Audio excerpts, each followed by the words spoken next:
What up, everybody? Just finished watching Code 8 Part 2. This is the first time in a very, very long time since probably my teenage years where I watched two movies just back to back. I watched the first part, obviously, around like 6 o'clock, and that finished around like 7:30 ish. It's only like an hour and a half. And then I watched the second part right after. I've already seen the first one. I watched it like during the pandemic. I didn't have anything to watch. Shout out to Nostalgic Gamer, the guy that recommended it to me. And I really liked it. I was really impressed with it. Didn't know what to expect. And I didn't think they were going to come out with the second one. And then I think it was last month or whenever the trailer came out. I didn't watch it. I was like, fuck yeah. Marked it on my calendar. And yeah, it popped up again on YouTube today. I was like, oh, came out today. Didn't even come up on my calendar for some reason. So yeah, I watched it, and I'll give you my thoughts on it. But to get the elephant out of the room, it's not better than the first one, but it is a good sequel. It's kind of like Deadpool 2. I don't think Deadpool 2 is better than the first one. I think it does some things better. But when it comes to when I'm looking like story wise, that's kind of what I'm looking for. Um, I think the Deadpool one is better, but the second one has better action scenes. Kind of like this one. I think the action scenes in this were better than the first one. We do have a good story here. It's not as emotional as the first one, but this one's a lot more heartwarming and happy and like a sad kind of happy. The first one was a lot more like a devastating loss. The guy's fucking mom died. And I really like the way like their characters were written, the dynamic between the mom and the son. I have a very close relationship with my parents, not just my mom, my dad too, but focusing on the mother. Um, I have a like I said, I have a close relationship with my mom, and it kind of I don't know, kind of hit me in the feels a bit. So like the first one, just for that reason alone, and how well they handled it, how good the acting was. I think like story wise and narrative wise, I think the first one's better, but the second one still has a lot to offer. It's definitely worth a watch. Um, the first one didn't really leave off on a cliffhanger, so I didn't really know what this one was going to be about. So just going in blind and not knowing anything about the story because I did not want to watch the trailer was really nice, and I didn't have anything ruined for me because I didn't watch a preview or anything.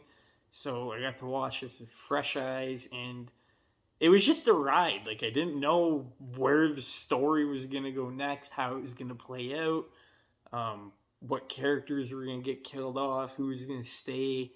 I wasn't even sure if Connor was gonna be in this again. I thought maybe, he goes to jail and then he doesn't want anything to do with the other guy and he fucks off. And at the beginning of this movie, that's kind of what it seems like because he's not in the movie for like the first act of the movie. But I think they handled the story well. It's not a bad story. It is something you've seen before, like a cat and mouse chase at the cops, and he has to protect the girl. But this time, I'm not going to ruin it. They just have a different spin on it. Which is nice. It's not like the same typical lame shit we've seen. We have seen it, but it's added with a twist. So thank you for doing that. I don't really have any complaints about the movie. Like, it's not perfect by any means, but it's a damn entertaining movie. It's like the first one. Really good pacing, a breakneck pace. Never bored. Both movies are hour and a half, hour 40 minutes with credits. So can't really complain about the runtime. The acting for a movie like this that doesn't have a mass budget, I think for the second one they got a bigger one. It looks like that at least.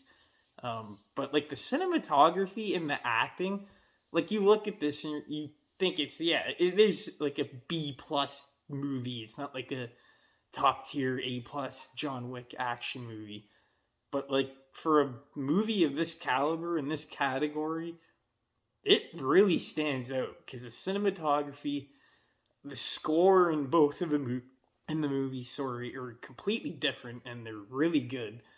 And the acting from everybody, from our main character to the side characters, everyone's in this. They want to be in the movie. They're giving it their all, and they're really, really good actors. Like the dramatic scenes in both of these movies, and the emotional scenes is where the actors shine the most. Don't get me wrong, the action's fucking awesome, but it really, it could have came off corny. You're like, I never see this actor. Who the fuck is this guy?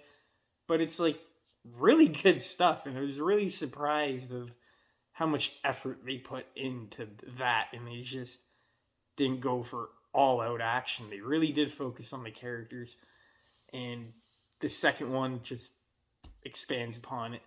By the end, I'm not going to ruin the ending of the movie, obviously, but like I said, it's a heartwarming ending. It's nothing devastating, but it's a nice cherry on top. It's a nice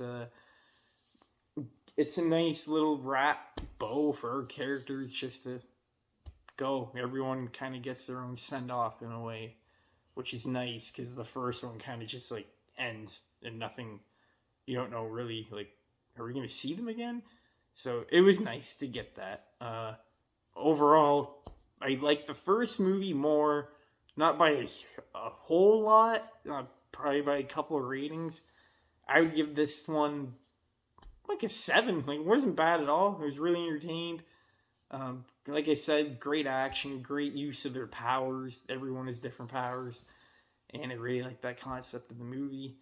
I wish they expanded more of kind of like what the drug actually does. Like, I know they tell you ish, but there's not that much information about it, and they do talk about it a lot. So a little bit more info would have been nice, but I don't know. I would give the first one like an 8 out of 10, 9 out of 10. I really, really like that fucking storyline. But I just like being in this world. I like being in this atmosphere. I love the vibes and the gritty nature of these two movies. If they do make like a third one, definitely gonna have to do it with different characters. But hey, man, I'd be down for someone else doing something in this world. Like I said, really dig the vibe of it. Could definitely watch another one. And that's really all I gotta say about the movie. Definitely worth watching. Don't skip out on it because it's a part two. It's not really a cash grab. I feel like they put the best effort they could to give everyone a proper send off. And some people are gonna think, yeah, they didn't really need to split this up into two parts. They could have made this a whole movie, but I don't know. When you're on the hype train and like as soon as the movie comes out and it's part one and two, I kind of dig it. But like later on, like after the movies came out, it's been years and years. Like Kill Bill, like I'm not gonna watch both. Those movies are the only Quentin Tarantino movies I never really cared for. But anyways, that's the end of the review. Thank you for watching. I'll talk to you guys tomorrow. Peace.